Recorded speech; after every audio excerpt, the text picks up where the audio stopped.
तस्मै श्रीगुरवे नमः।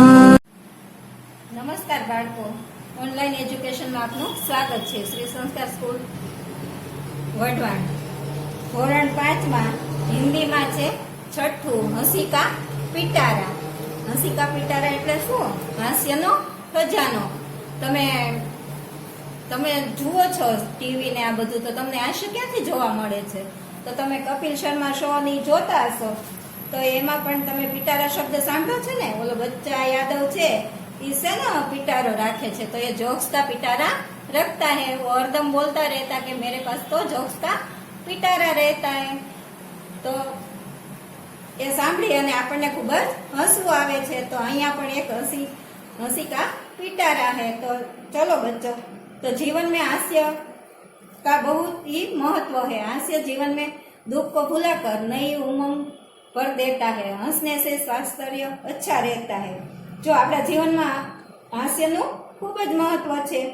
હાસ્ય એ આપણા જીવનના દુઃખને બધાને ભૂલવાડી દે છે અને ખુશીથી ભરી દે છે. હસવાથી આપણું આરોગ્ય પણ ખૂબ જ સારું રહે છે. એટલે આપણે હસવું ખૂબ જ જરૂરી છે. આપણી અડધી તકલીફો તો હસવાથી દૂર થઈ જાય છે.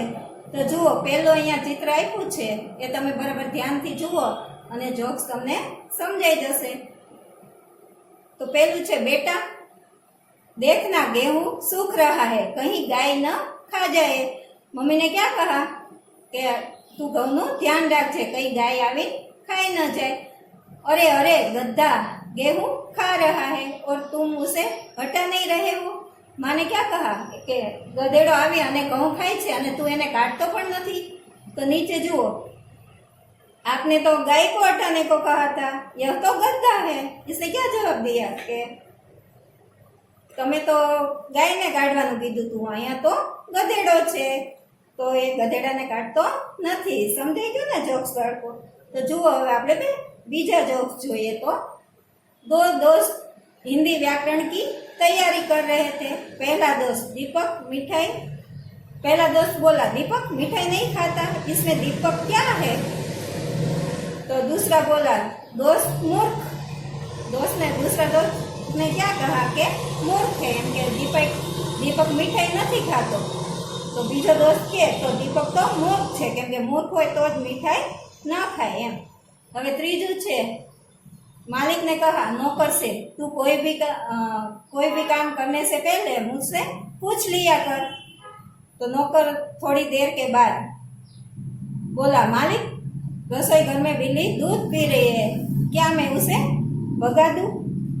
જો શું કહે છે માલિક, નોકરને કહે છે કે તું કંઈ પણ કામ કર ને એ પહેલા તું મને પૂછવાનું રાખ. નોકર થોડી વાર પછી પાછો કહે છે, માલિક રસોડામાં બિલાડી દૂધ પી રહી છે, શું હું તેને કાઢી મૂકું? જો અમુક વસ્તુ છે એ આપણે જાતે કરવાની હોય, આમાં પૂછવાનું હોય નહીં. અને શું પૂછવું જોઈએ એ પણ ધ્યાન રાખવું જોઈએ. હવે ચોથું છે, એક આદમી दुकानदार के पास जाकर बोला, जनाब कुत्ते का बिस्कुट मिलेगा? तो दुकानदार बोला, यही खाओगे या घर ले जाओगे? क्या कहा दुकानदार ने કે અહીંયા જ ખાઈશ કે ઘરે લઈ જઈશ? જો એક આદમીને દુકાનદાર આગળ જઈ અને કીધું કે મને કૂતરાના બિસ્કિટ મળશે, તો દુકાનદારે શું કીધું કે અહીંયા જ ખાઈશો કે ઘરે લઈ જશો? તો શું એ કૂતરાના બિસ્કિટ હોય તો એ ત્યાં ખાઈ શકે? મજા આવી ને આ જોક્સમાં? તો આગળ જુઓ, હજી છે, रामू श्यामू को देखकर, क्यों ये गधे को लेकर कहाँ जा रहा है? तो श्यामू ने कहा, मूर्ख हो क्या, यह गधा नहीं कुत्ता है.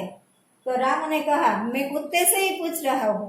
देखो, रामू श्यामू ने જોઈને કહે છે, કેમ મલ્યા, ગધેડાને લઈને ક્યાં જાય છે?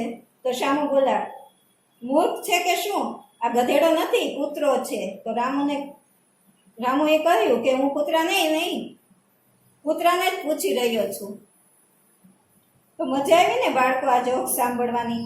તો તમને આવા જોક્સ સાંભળવાની મજા આવશે ને તમે સ્કૂલે આવો ત્યારે આવી રીતે ઘણા બધા જોક્સ લઈ અને આવજો ભેગા કરી, અને આપણે અહીંયા ક્લાસમાં કહેશું. આપણે ઘણીવાર ક્લાસમાં નવા જોક્સ કહેતા રહીએ છીએ. જોક્સથી આપણા જીવનમાં હાસ્ય આવી જાય છે અને હાસ્યથી આપણા દુઃખો દૂર થાય છે. તો હસવું જીવનમાં ખૂબ જ જરૂરી છે. હસતા રહો, ખુશ રહો. જુઓ બાળકો, આવા બધા જોક સાંભળવાની મજા આવે ને. જોક સાંભળીએ તો આપણા જીવનમાં હાસ્ય વધી જાય. તો આવા જોક્સ આપણે એક બે હું કહું છું તે તમે સાંભળો.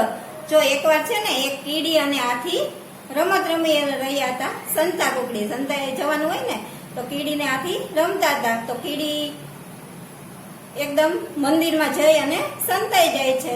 તો પછી હાથી છે એ એને ગોતવા જાય છે. 1 2 3 4 5 એમ 10 બોલી અને એ ગોતવા જાય છે. અને જેવી આંખ ખોલે છે તરત જ હાથી બોલે છે કે કીડી તું મંદિરમાંથી બહાર નીકળ.